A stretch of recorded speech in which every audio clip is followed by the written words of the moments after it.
Cümleten selamun aleyküm hanımlar, kanalıma hoş geldiniz. Bugün sizlere iki renkli hem çok güzel yapılışı da oldukça kolay bir 5 diş patik modelinin anlatımını yapacağım. Ben patiğimde mavi ve krem tonlarında 2 tane normal patiklik ip kullandım. Şişlerim ise 3 numara hanımlar 20 santimlik 5 şiş. Hemen modelimi de göstereceğim. İşte modelim bu şekilde. Çok kolay, çok güzel bir model hanımlar. Duruşu da çok şık. Bu şekilde modelimiz. Hemen patiğimin tabanını göstermek istiyorum. Yanları, topuk kısmı. Patiğimiz bu şekilde. Hanımlar, bu patik benim elimin ölçülerine göre 37, 38 ve 39 numara ayaklar için uyumlu oldu. Hemen patiğimize başlayalım birlikte. 5 diş patiğe yeni başlayacak olan hanımların da tercih edebileceği kolay bir model. Öncelikle mavi ipimle başlıyorum. İpimin ucunda şöyle minik bir miktar ip bıraktım. 12 ilmek atacağım.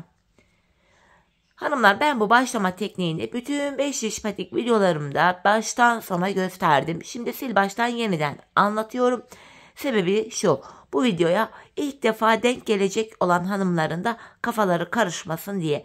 Ayrıca kanalımda farklı 5 diş patik başlama teknikleri de var. Sizler patiğinizi dilediğiniz şekilde başlayabilirsiniz. Sayalım kaç ilmeğimiz olmuş. 3, 6, 9, 12 ilmeğim olmuş. Şimdi geri dönüyorum. Geri döndüğümüzde hanımlar bakın arka yüzdeyiz. Ters taraftayız. İkinci şişimi alıyorum. İlk ilmeğimi örmeden aldım.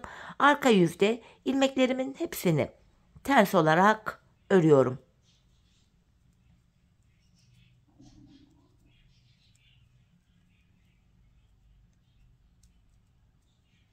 Sonuncu ilmeğimi de yine ters ördüm. Şimdi geri dönüyorum hanımlar. Ön yüzdeyim. Bu aşamada tamamen düz örgü uygulaması yapacağım patik burnunda ve 5 de geçeceğiz. Kenar ilmeğimi örmeden alıyorum. İkinci ilmeğimi ördüm. Şu üçüncü ilmeğim. 4, 5, 6. İlk 6 ilmeğimi ördüm. Kalan 6 ilmeğimi de ikinci şişimle öreceğim.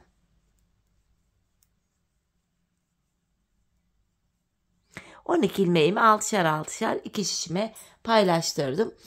Şimdi de hanımlar hiç geri dönmeden ilk başlangıç yerlerinden ilmekler çıkaracağız. Üçüncü şişimize. İlk ilmeğimi hemen şu kenardan çıkarıyorum. İlmeğin iki kanadına birden girerek. Devamında yine ilmek çıkartabilmek için de başlangıç yerlerimiz sık olduğu için tığımdan yardım alıyorum. Tığım ile girip ilmek çıkarttım. Şişime takıyorum. Şişimde 2 ilmeğim oldu. Şu üçüncü ilmeğim. Başlangıç yerinde ilmeğin iki kanadına birden girerek ilmek çıkartıyorum ve şişime takıyorum. Burada hanımlar bakın 4 ilmeğim oldu. Şu 5. ilmeğim. Şu da 6. Şimdi bir 6 ilmek daha çıkaracağım. Onu da 4. şişime takacağım.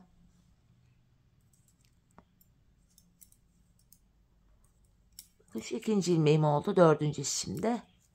3. Şu 4.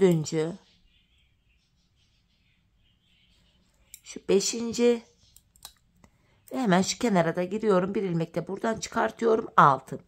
Hanımlar, böylece 4 şişimde de 6'şar tane ilmeğim oldu. Şimdi bir sıra boyunca 4 şişimdeki 6'şar ilmeğimi de düz olarak öreceğim. 5 şiş patikte bir sıra dediğimiz olan şudur.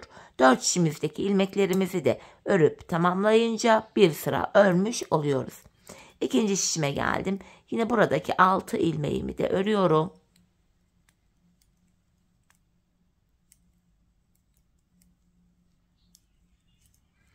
Üçüncü şişime geldim.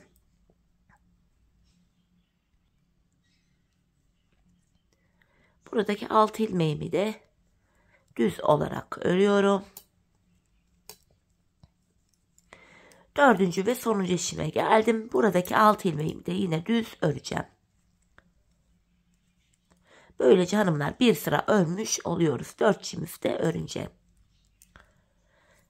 Bakın başlangıç yerine geldik hanımlar. Bir sıra ördüm. Şimdi artırma zamanı. Artırma işlemini hanımlar patik burnumuzda bu sağ ve sol kenardan yapıyoruz. Şu orta kısımlardan artırma yapmıyoruz. İlk şişimdeyim. Kenarım hemen bu sağ tarafta. İlk 2 ilmeğimi örüyorum. Ardından ikinci ilmeğimin altındaki hemen şu ilmeğimin kenarına şişimi taktım. Buradan aldığım ilmeğimi de yine düz ördüm. Kalan ilmeklerim düz örülüyor. Böylece birinci şişimde 7 ilmeğim oldu. İkinci şişime geldim. Burada da kenarımız hanımlar bakın bu sol tarafta. Son 2 ilmeğim kalana kadar öreceğim ve kenardan artırmamı yapacağım. Bakın sondan ikinci ilmeğimin altındaki hemen şu ilmeğimin kenarına şişimi takıyorum. Buradan aldığım ilmeğimi düz ördüm. Kalan 2 ilmeğim düz örülüyor. İkinci şişimde de 7 ilmeğim oldu. 4 şişimizdeki ilmek sayıları da eşit olmalı hanımlar. Dördüncü şişime geldim. Bakın kenarımız hemen sağ tarafta. İlk 2 ilmeğimi örüyorum. 2 ilmek. Ardından ikinci ilmeğimin altındaki hemen şu ilmeğimin kenarına şişimi takıyorum ve buradan aldığım ilmeğimi de düz ördüm. Kalan ilmeklerim düz örülüyor. İlk 3 şişimde 7'şer tane ilmeğim oldu. Dördüncü ve sonuncu şişime geldim. Kenarımız hemen sol tarafa düşüyor. Son 2 ilmeğim kalana kadar öreceğim ve kenardan artırmamı yapacağım. Bakın sondan ikinci ilmeğimin altındaki şu ilmeğimin kenarına şişimi taktım. Buradan aldığım ilmeğimi düz örüyorum. Kalan 2 ilmeğim de düz örülüyor. Hanımlar 4 şişimizde de 7'şer tane ilmeğimiz oldu. Bir sıra artırmamızı yaptık. Şimdi bir sıra 4 şişimdeki 7 ilmeğimi de artırma yapmadan düz olarak öreceğim. Yani bir sıra artırma yapacağız. Bir sıra ilmeklerimizi düz olarak öreceğiz. Bunun sebebi şu. Her sıra artırma yaparsak şayet patik burnumuz bir anda açılma yapar ve hoş bir görüntü olmaz. İkinci şişimdeki 7 ilmeğimi de ördüm. Yine 3 ve 4. şişimdeki ilmeklerimi de düz öreceğim. Bu düz ilmeklerimi örerken sizlere artırma işlemini kısaca tekrar etmek istiyorum. Artırma işlemini 1. ve 3. şişimizde ilk 2 ilmeği ördükten sonra yapıyoruz. 2. ve 4. şişimizde de son 2 ilmek kalana kadar örüp öyle artırmalarımızı yapıyoruz. Bir sıra boyunca hanımlar gördüğünüz gibi ilmeklerimi ördüm. Tekrar başlangıç yerine geldik. Artırma zamanı şimdi. İlk şişimdeyim. Kenarımız hemen sağ tarafa düşüyor. İlk 2 ilmeğimi örüyorum. Ardından ikinci ilmeğimin altındaki hemen şu ilmeğimin kenarına şişimi taktım. Buradan aldığım ilmeğimi de yine düz örüyorum. Kalan ilmeklerim normal örülüyor. Birinci şişimde 8 ilmeğim oldu şimdi. İkinci şişime geldim. Kenar burada da sol tarafa düşüyor. Bakın bu tarafa düşüyor. Son 2 ilmeğim kalana kadar öreceğim ve kenardan artırmamı yapacağım. Bakın hanımlar sondan ikinci ilmeğimin altındaki hemen şu ilmeğimin kenarına şişimi takıyorum. Buradan aldığım ilmeğimi düz ördüm. Kalan 2 ilmeğim düz örülüyor. İkinci şişimde de 8 ilmeğim oldu. Üçüncüye geldim. Kenarımız hemen bu başta sağ tarafta. İlk 2 ilmeğimi örüyorum yine. Ardından ikinci ilmeğimin altındaki şu ilmeğimin kenarına şişimi taktım ve buradan aldığım ilmeğimi de düz ördüm. Kalan ilmeklerim yine düz örülüyor. İlk 3 şişimde 8'er tane ilmeğim oldu. 4. şişime geldim. Burada da kenarım sol tarafa düşüyor. Son 2 ilmeğim kalana kadar öreceğim ve kenardan artırmamı yapacağım. Bakın sondan ikinci ilmeğimin altındaki şu ilmeğime şişimi takıyorum. Bunu düz ördüm. Kalan 2 ilmeğim düz örülüyor. Hanımlar 4 şişimizde de böylece 8'er tane ilmeğimiz oldu. Şimdi bir sıra ilmeklerimizi düz öreceğiz. Bir sıra artıracağız. Bu şekilde patik burnumuzu tamamlayacağız. Ben bu modelimde her bir şişimde hanımlar 14'er ilmeğim olana kadar artırma yaptım. Ardından modelimi kurdum. Modelimiz hanımlar şöyle esnek bir model. Bakın açılma özelliğine de sahip. Artırma yaparken bunu da göz önünde bulunduralım. Model 4 ilmek ve katlar üzerine kurulduğu için dilerseniz şişlere 13'er ilmek yapın. Dilerseniz 15'er, 16'şer hiç fark etmez. Model kurulumu itibariyle tam denk gelecektir. Şimdi hep birlikte artırmalarımızı yapalım gelelim. Ardından birlikte modelimize başlayalım. Evet hanımlar ben her bir şişimde 14'er ilmeğim olana kadar artırmalarımı yaptım geldim. Artırmadan sonra bir sıra düz örmedim. Hemen modele başlayacağım. Sizler 13'er ilmek ya da 15'er ilmek yaptıysanız da benimle aynı şekilde başlamanız gerekiyor hanımlar modele. Modelimiz 2 sırada bir kendini tekrar eden model. Şimdi modelimizin ilk sırasındayız hanımlar. İlk 3 ilmeğimi krem ipimle örüyorum. 3 ilmek krem. Düz olarak ördüm. Hemen krem ipimin ucunu burada mavi ipime bağlıyorum. Buraya 2 tane düğümümü attım. Yapacağımız işlem şu hanımlar. 3 tane kremimi ördüm. 1 ilmek maviyi örmeden sağ şişimi alıyorum. 3 krem örüyorum. 1 ilmek maviyi örmeden alıyorum. Hanımlar, bu aşamada ben krem ilmeklerimi örerken şöyle yapıyorum. Bakın, normalde şişim altta, ipim üstten alarak örüyordum. Bu defa şişim üstte, ipim altta, bu şekilde örüyorum. Çünkü bir sonraki sırada bu krem ilmekleri ters öreceğim için ilmek yönü düzgün düşsün diye böyle yapıyorum. Sizin ters örme şekliniz o düz, bakın şu şekildeyse, içten alarak örüyorsanız bu şekilde ilmeklerin yönünü benim gibi hani ilmekleri farklı almanıza gerek yok. Bakın, 3 tane kremimi ördüm, bir mavimi örmeden aldım. Yeniden 3 kremi öreceğim. İkinci şişimdeyim. Şu 3. kremim. Bir maviyi örmeden sağ şişime aldım. 3 tane krem, bir maviyi örmeden aldım. 3 kremimi örüyorum. Bir maviyi örmeden aldım. 3 ilmek krem, bir maviyi örmeden aldım. 3. şişimden devam ediyorum. Yeniden 3 tane kremimi düz olarak örüyorum. Bir mavimi örmeden aldım. 3 krem, bir mavi. 3 ilmek kremimi ördüm. Bir maviyi örmeden sağ şişimi alıyorum. Devam ediyoruz hanımlar. 4. şişimizde de aynı işlemi uygulayacağız. 3 ilmek krem öreceğiz. Bir tane maviyi örmeden sağ şişimize alacağız. En son 3 tane kremimi ördüm ve son mavi ilmeğimi örmeden sağ şişime aldım. Modelimizin ilk sırasını tamamladık. Modelimizin ikinci sırasında hanımlar krem ilmeklerimi ters öreceğim.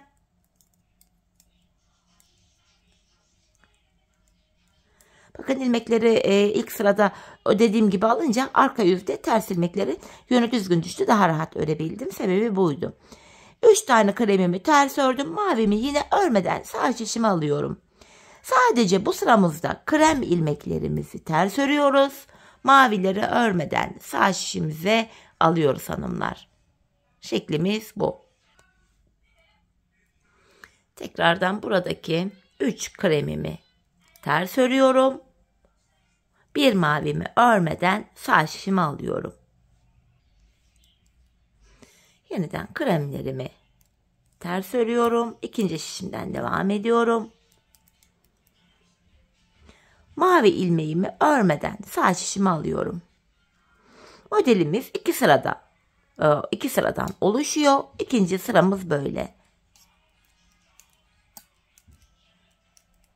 Bir mavimi örmeden aldım. Tekrardan 3. şişimden devam ediyorum. Krem ilmeklerimi ters örüyorum. Mavileri örmeden sağ şişime alıyorum. İlk sırada kremlerimizi düz örmüştük. Aralardaki birer maviyi örmeden almıştık. İkinci sıramızda da yine kremleri bu defa ters örüyoruz ve mavi ilmekleri örmeden sağ şişimize alıyoruz hanımlar. Yine kremimi ters ördüm. Bir mavimi örmeden aldım. 4. şişimdeyim şu anda ve ilmeklerimi aynı şekilde örmeye devam ediyorum. 3 kremimi ters ördüm ve sonuncu mavimi örmeden sağ şişime aldım. İlk modelimizi tamamladık hanımlar. Her 2 sırada bir ip değişikliği yapacağız. Şimdi şöyle mavi ipimi alıyorum. Model sağa doğru kayarak gidiyor hanımlar. Kaydırmalı bir model. Bu sıramızda yapacağımız işlem şu. Bakın, bir önceki sırada 3'er tane kremimiz vardı.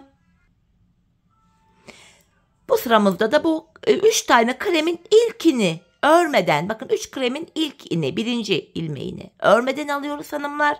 3 ilmek maviyi düz örüyorum. 1, 2, hatta şu kremin ucunu da şunun üzerinden atlatarak gizleyeyim. Şu 3. Bakın, 3 tane kremim var. İlkini örmeden alıyorum. 3 ilmek mavi. Bu şekilde sağa doğru kayıyor. Bir kremi örmeden alıyorum. 3 tane ilmeğimi mavi ile örüyorum. 3 tane kremimiz var. Bakın, ilkini örmeden alıyorum. Yanına 3 ilmek mavi örüyorum. İkinci modelimizin ilk sırası da böyle hanımlar. Yeniden 3 tane krem var. İlkini örmeden aldım. Yanına 3 ilmek mavi. 3 kremimin ilkini örmeden alıyorum. Yanına 3 ilmek maviyi düz olarak örüyorum. Bir krem, 3 mavi. Modelimiz böyle devam ediyor. Bir krem, 3 mavi olacak şekilde. Bakın, bir kremimi örmeden aldım. 3 ilmek maviyi düz örüyorum. Bir kremi örmeden aldım. 3 ilmek mavi örüyorum. Bir kremi örmeden aldım. 3 ilmek mavi. Bir kremi örmeden aldım.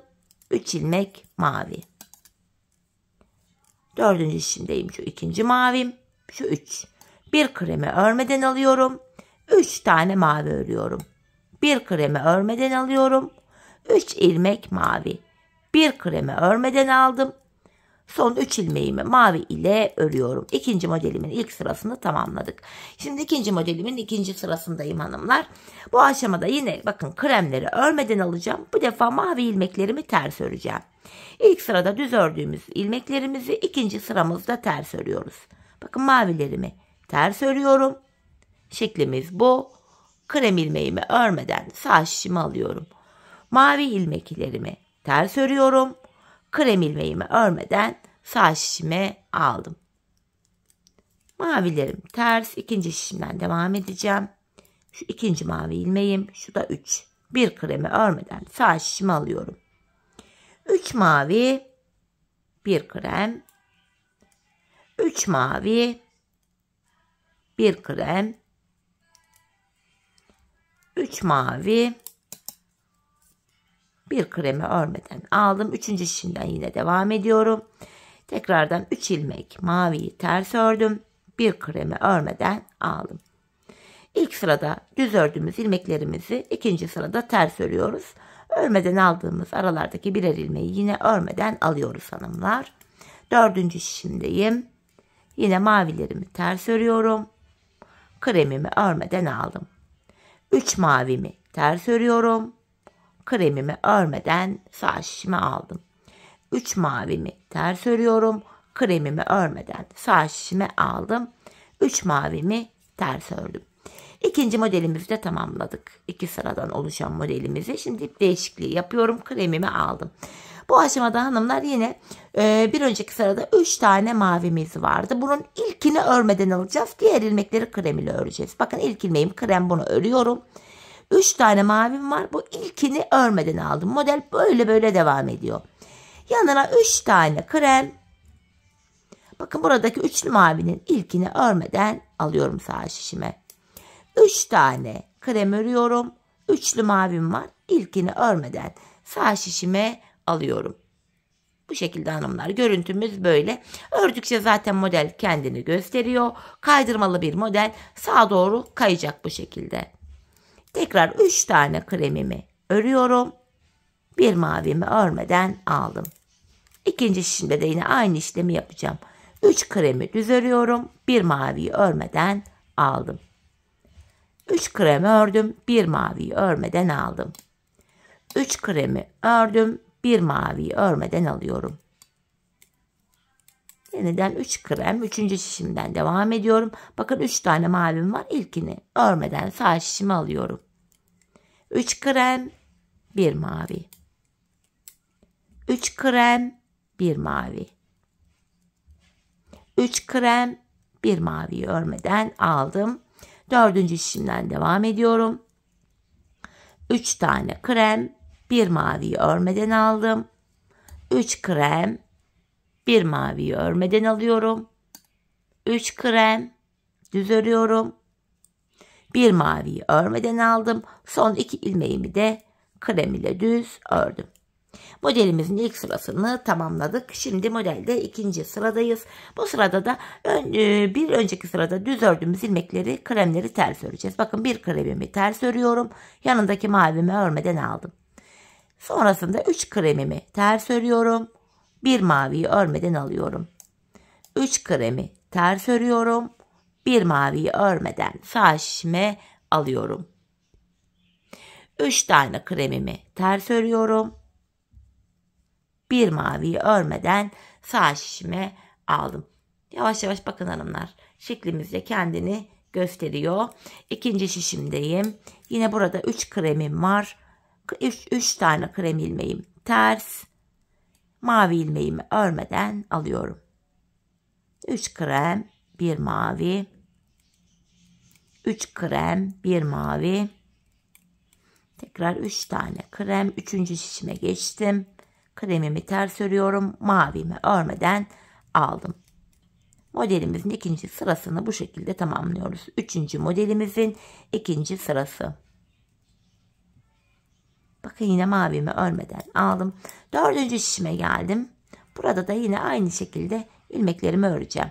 Krem ilmeklerimi ters örüyorum. Mavilerimi örmeden alıyorum. Kremlerim ters, mavi ilmeğimi örmeden aldım. Son iki krem ilmeğimi de ters olarak ördüm. Üçüncü modeli de tamamladık. Şimdi ip değişikliği yapıyorum. Mavi ile devam edeceğim.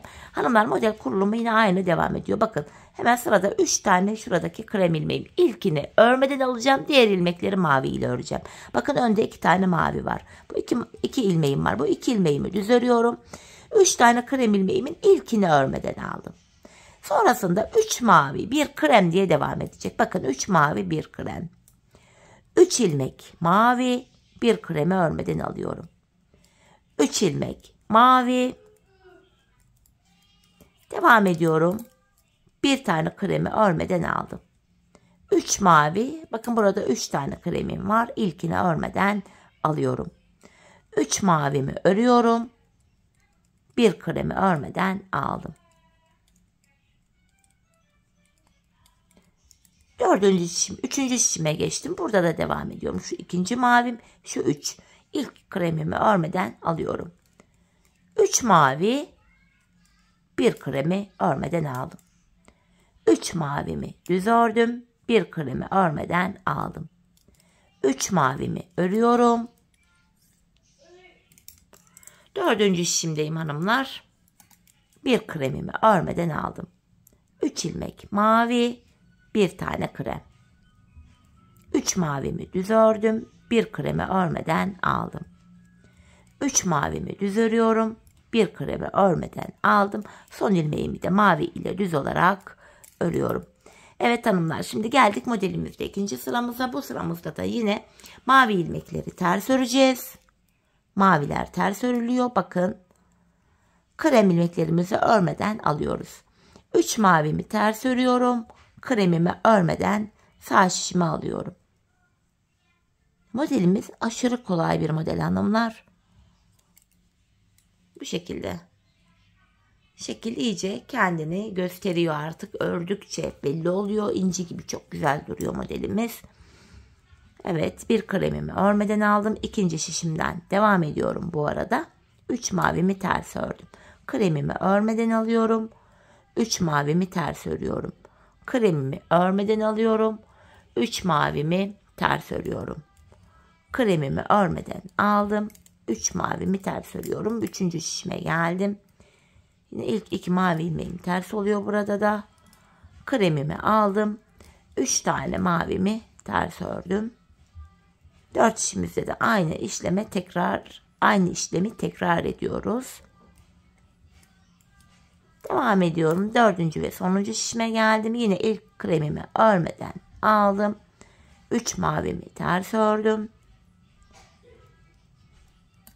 Sıra sonuna kadar ilmeklerimizi örüyoruz hanımlar. Sonuncu ilmeğim mavi, bunu da ters ördüm. Dördüncü modelimizi de böylece bitirdik. Her iki sırada bir ip değişikliği yapıyoruz hanımlar. Model umarım anlaşılmıştır. Şöyle baktığımız anda kremimi aldım elime. Bakın buradaki ilk üçlü mavi ilmeğim burada. Onun önünde 3 ilmeğim var. Bu 3 ilmeğimi krem ile öreceğim. Üçlü mavi ilmeğimin ilkini örmeden alıyorum. Devamında 3 ilmek krem örüyorum. Üçlü mavi ilmeğimin ilkini örmeden alıyorum. Yanındaki 3 ilmeğimi krem ile örüyorum. İlk mavi ilmeğimi örmeden alıyorum. Diğer 3 ilmeğimi krem ile örüyorum. Model böyle devam ediyor. Birlikte 5. modele de başladık hanımlar. Model bu şekilde ilerliyor. Her iki sırada bir renk değişikliği yaparak modelimizi böyle kuruyoruz. Hanımlar, ben bu patiğimin ön bölümüne toplamda bakın kaç tane model kurdum. Krem olanları saymak istiyorum. Bakın 1, 2, 3, 4, 5, 6, 7, 8, 9, 10, 11, 12, 13 tane krem modelden kurmuşum. Bu benim elimin ölçülerine göre tam geldi. Sizler bu aşamada hanımlar ayağınıza patiğinizi giyin, ölçün, ona göre yapın. Hani ben şu anda ayağıma giyip ölçerek gösteremiyorum. Ayıp yani, ama şöyle manken ayağınız varsa manken ayak üzerinden şunu ayağınız gibi düşünün yani. Bakın manken ayağı olmayanlar nasıl ölçecekler. Şöyle patiğinizi bir güzel deneyin. Bakın sonra bana var ya, daha her gün uyarmama rağmen daha bir gün önceki dünkü videoma yine verdiğiniz ölçü küçük geldi mi, yok büyük geldi diye bir yorum gelmiş. Hanımlar, ayağınıza ölçün. ölçün. Her videomda bunu söylüyorum. Vallahi billahi dilimde tüy bitti. Ama yine aynı yorumlarla karşılaşıyorum. Herkesin elinin örgüsünün sıkılığı, gevşekliği, kullandığı ipinin kalınlığı, inceliği, şiş numarası. O anki psikolojik durumu bile örgüyü etkiler. Mesela ben canım sıkkınken kendimi sıkıyorum, örgüm sıkı düşüyor, patiğim küçük oluyor. Mutluyken çok mutluyum diyelim, huzurluyum, çok bir gevşemiş haldeyim. Örgüm de gevşek oluyor hanımlar. Yani bu durum etkiler. Bu nedenle diyorum ki mutlaka alın ayağınızı ölçün ya. Şöyle bir giyin. Patiğinizi, bileğinizin burasına kadar mı öreceksiniz? Yoksa daha kısa böyle mi yapacaksınız? Ölçün. Keyfinize göre yapın hanımlar. Bu ölçüyü ayarlamak tamamen sizin keyfinize bağlı. Bu nedenle tekrar ediyorum, ölçerek yapın. Dediğim gibi ben 13 tane bu kremleri saydım. Model yapmışım. Benim ölçülerime göre, benim göz kararıma göre bakın tam geldi. Şimdi hep birlikte patiğimizin ön bölümünü lütfen ölçülerimize göre yapalım gidelim. Sonra birlik ayrımına geçelim birlikte. Evet hanımlar, patiğimin ön bölümünü ördüm ve geldim. Toplamda buraya 13 tane bu kremli modelleri saydığımızda 13 model yaptım. Şimdi bilek bölümüne geçeceğiz. Bilek ayrımını yapacağız ama onun öncesinde bilek ayrımına hazırlık olsun diye ilmeklerimizi mavi ipimizle öreceğiz hanımlar. Bu şekilde 4 şimdiki ilmeklerimin hepsini mavi ipim ile düz olarak öreceğim.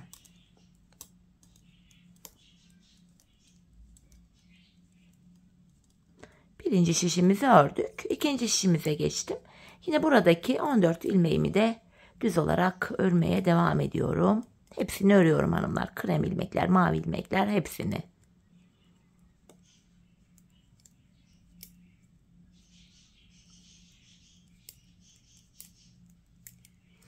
Üçüncü şişime geldim. Yine buradaki ilmeklerimi de öreceğim. Bir sıra öreceğiz hanımlar.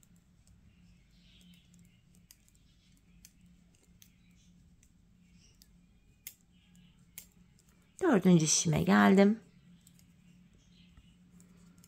Buradakileri de yine örüyorum.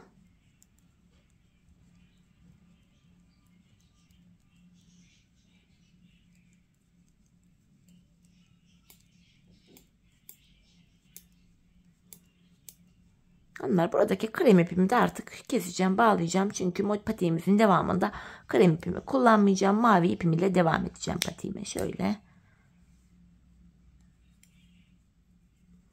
İpimin ucunu mavi ipime bağlıyorum. Sıkıca 2 tane düğüm attım. Şimdi bir sıra ördük hanımlar. Bilek ayrımını yapacağız. İlk şişimdeyim. 14 ilmeğim vardı. Son bir ilmek kalana kadar öreceğim. Yani ilk 13 ilmeğimi öreceğim. Şu krem ipimin ucunda gizleyerek götürelim. Şöyle mavi ipimin üzerinden atlatarak gizledim. Son bir ilmeğim kalana kadar ilmeklerimi düz olarak öreceğim. Bakın burada son bir ilmeğim kaldı. İlk şişimdeki sonuncu ilmeğim ile ikinci şişimdeki ilk ilmeğimi alıyorum. Bu iki ilmeğimi şöyle birbiriyle yer değiştirerek öreceğim. Yer değiştirdiğim ilk ilmeğimi ilk şişimle ördüm. Hanımlar, bilek ayrımında ilmekleri bu şekilde yer değiştiriyoruz. Sebebi şu: bilek ayrımı daha sıkı ve sağlam oluyor bu bölüm. Patiğimizin arka bölümüne geçtik hanımlar, bu yanlara. Patiğimizin şu kenarlarına ben buralara 7'şer ilmek haroşa ördüm. Örgümüzün hem ön hem arka yüzünde düz örgü örünce haroşa oluyor. Hem ön hem de arka yüzde ters örgü örünce yine haroşa oluyor.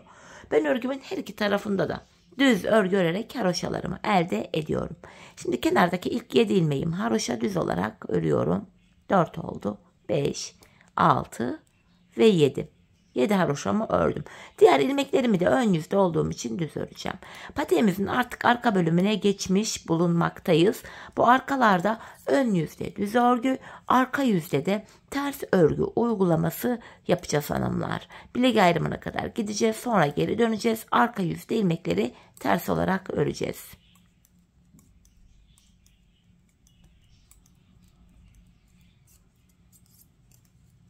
Bir diğer şişime geçtim. Yine buradaki ilmeklerimi de düz olarak örüyorum.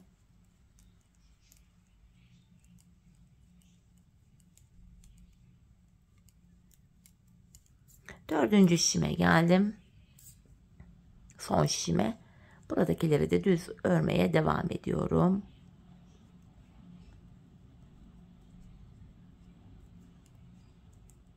Son 7 ilmeğim hanımlar haroşaydı. Yine haroşa ilmeklerimi düz öreceğim. Hem ön hem arka yüzde haroşalarımı düz olarak öreceğim. Sonuncu ilmeğimi de ördüm. Bilek ayrımına geldik. Yapacağımız işlem şu. Bilek ayrımına kadar örüyoruz. Geri dönüyoruz hanımlar. Patiğimizin arka bölümünde artık yapacağımız işlem bu şekilde. İlk kenar ilmeğimi örmeden alıyorum. Ben sonuncu ilmeklerimi ördüğüm için ilk ilmeklerimi örmeden aldım. Kenar ilmeğimle birlikte toplam 7 ilmeğimi haroşa olduğu için düz örüyorum. 6, şu da 7. ilmeğim. Devamında gelen diğer ilmeklerimi de ters öreceğim. Bakın hanımlar, ön yüzü bir diş haroşamız düştü. Şimdi diğer ilmeklerimi de arka yüzde olduğum için ters olarak örüyorum. Diğer işime geçtim. Tabanımıza denk gelen yer buralar. Buraları da ters örmeye devam ediyorum.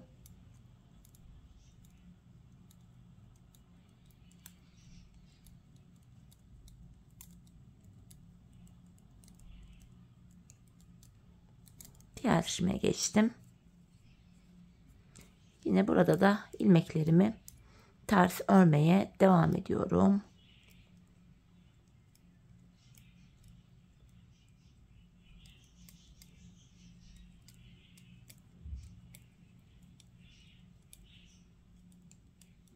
Son şişimize geldik. Burada da ilmekleri ters öreceğim. Sadece son 7 ilmeğim kenarda haroşa olduğu için son 7 ilmeğimi düz öreceğim.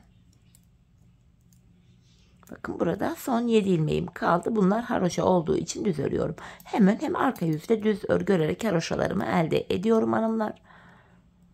Sonuncu ilmeğimi de ördüm. Bilek ayrımına geldik. Bilek ayrımından sonra yine geri dönüyoruz. Patiğimizin arkasında yapacağımız işlem sadece bundan ibaret. Yine ilk ilmeğimi örmeden aldım. Haroşalarım düz oluyor. Yine diğer ilmeklerimi de ön yüzde olduğum için düz örmeye devam edeceğim. Diğer bilek ayrımına kadar bu şekilde gideceğiz, geleceğiz. Gideceğiz, geleceğiz. Ön yüzdeysek eğer düz örgü, arka yüzdeysek de ters örgü uygulaması yapacağız. Sadece kenarlardaki bu 7'şer tane haroşalarımızı haroşa olarak öreceğiz. Şöyle baktığımız anda hanımlar, bu bilek bölümünde burada birer diş haroşamız oluştu bile. Ben bu patiğimin şu arka bölümüne 15 diş 15 sıra haroşa ördüm. Benim elimin ölçülerine göre tam denk geldi patiğim, ayağı tam oldu. Sizler bu aşamada hanımlar patiğinizi mutlaka ayağınıza yine ölçün. Ayağınıza giyin. Arka bölümünü topuğunuzun kenarına gelene kadar örmeniz gerekiyor. İster 39 numara giyin, ister 40, ister 36, 35 hiç fark etmiyor. Ölçerek yapın. Şimdi hep birlikte kendi ölçülerimize göre patiğimizin arka bölümünü örelim gelelim. Ardından da birlikte topuğumuzu keselim. Evet hanımlar, ben patiğimin arka bölümünü tamamladım ve geldim 15 diş haroşa ördüm buraya. Bu aşamada hanımlar bakın, bilek ayrımından sonra şu bölüm genişlediği için ilmeklerin hepsi bakın şöyle dümdüz duruyor. Tek şişle toplanacak duruma geldi. Bu aşamada hanımlar ön yüzden baktığımız anda bu sol tarafa 24 ilmek ayırdım. Kalan ilmeklerin hepsini de bu sağ şişime taktım. Şimdi topuğumuzu kesmeye başlayacağız. Kenardaki 7 ilmek haroşamızı yine haroşa olarak öreceğiz hanımlar topuk bölümünde. Öncelikle 7 haroşamı öreceğim.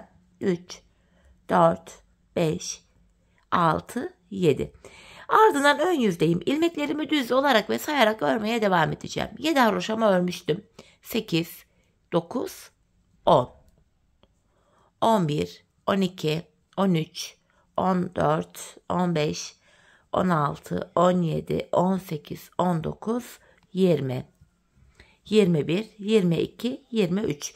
İlk 23 ilmeğimi normal düz olarak ördüm.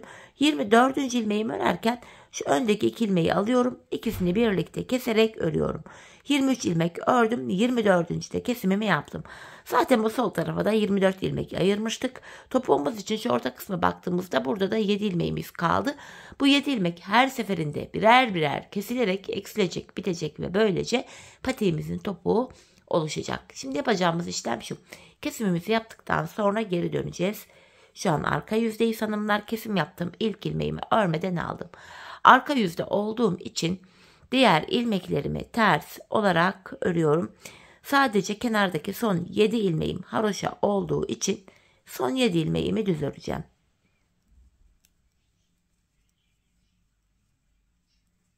Haroşa ilmeklerime geldim. Bunları düz olarak örüyorum.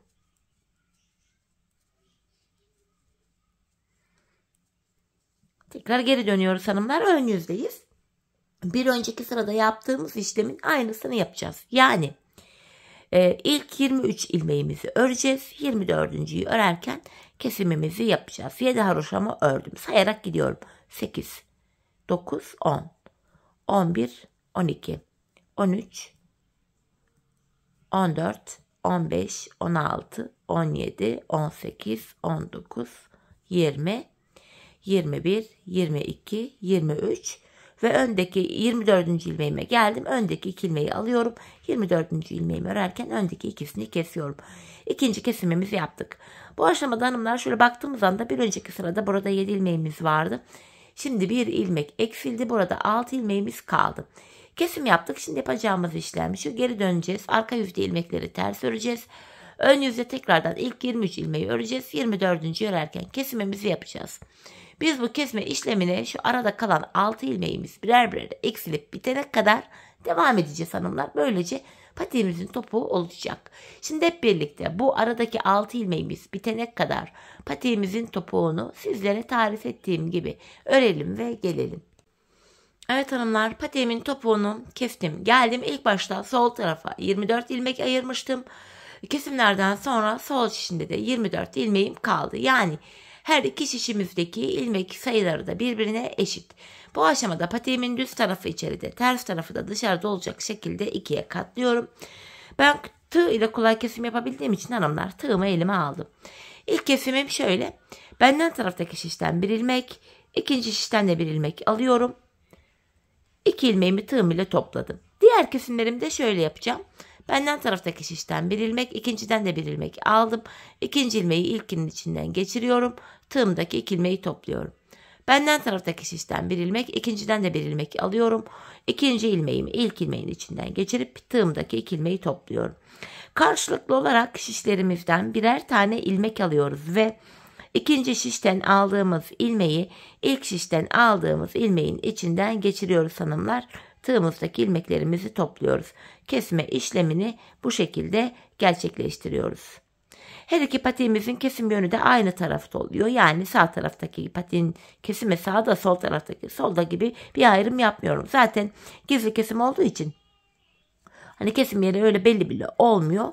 Bu nedenle her iki patiğin kesimi de aynı. Topuğu aynı şekilde yapılıyor. Her iki şişteki ilmek sayıları da eşit olduğu için ilmeklerimiz de böyle kesilince aynı anda bitiyor hanımlar. Sırasıyla bu şekilde kesiyoruz. Hani ben patiklerimde genelde bu topuk yöntemini sevdiğim için bu yöntemi kullanıyorum. Sizler sevdiğiniz, bildiğiniz başka patik topuğu yöntemleri varsa onları da kullanabilirsiniz. Bu tamamen isteğinize bağlı değişiklik gösterebilir. Tercih meselesi yani. Dediğim gibi bu tarz topukları ben beğeniyorum. Kullanışlı da oluyor. Sırasıyla ilmeklerimi kesmeye devam ediyorum. Her iki şişimden de birer tane ilmek alıyorum. İkinci şişten aldığım ilmeği ilk şişten aldığım ilmeğin içinden geçirip tığımdaki ilmeklerimi topluyorum. Yine aynı şekilde bakın ikinci ilmeğimi ilkinin içinden geçirdim. Son birer ilmeğim kaldı. Yine burada da sırasıyla ilmeklerimi aldım. İkinci ilmeği ilk ilmeğin içinden geçirdim. Şişlerim de boşa çıktı artık. Tığımdaki 2 ilmeği topluyorum.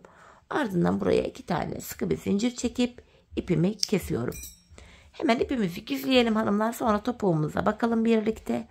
Şöyle arka ilmek aralarından geçirerek böyle düğümleyerek ipimin ucunu gizliyorum. Gizleme işi önemli hanımlar. İç bölümdeki böyle ip uçları da görünmesin. Yani ilmek aralarından geçirerek bu şekilde gizleme işlemini yapalım. Patiğimizin içi dışı tertemiz görünsün. İşte hanımlar patiğimizin topuğu bu şekil. Gördüğünüz gibi bakın gayet esnettim, açtım. Çok güzel, sade, şık duruşu var. Görüntü itibariyle şeklimiz bu. Patiğimizi bitirdik. Dilerseniz bir de manken ayağımıza giydirelim. Patiğimizi ayağımızda görelim. Gayet kolay bir modeldi hanımlar. Çok da çabuk ilerledi. Ben çok severek yaptım. Umarım sizler de benimle birlikte beğenerek, severek yaparsınız patiğinizi. Yeni başlayacak olan hanımların da kolaylıkla yapabileceği, kafa karıştırmaya sıralı bir modeldi. Evet, hemen şöyle modelimi de göstereyim. Manken ayağımızda bakın. Topuğumuz, patiğimizin yanları. Bakın bu şekilde. Tabanımız. Evet hanımlar, yine birlikte güzel bir modelin daha sonuna geldik. Umarım sizlere faydalı, hoş bir video olmuştur. Yeni modellerde, yeni videolarda buluşmak dileğiyle şimdilik hoşça kalın, sağlıcakla kalın.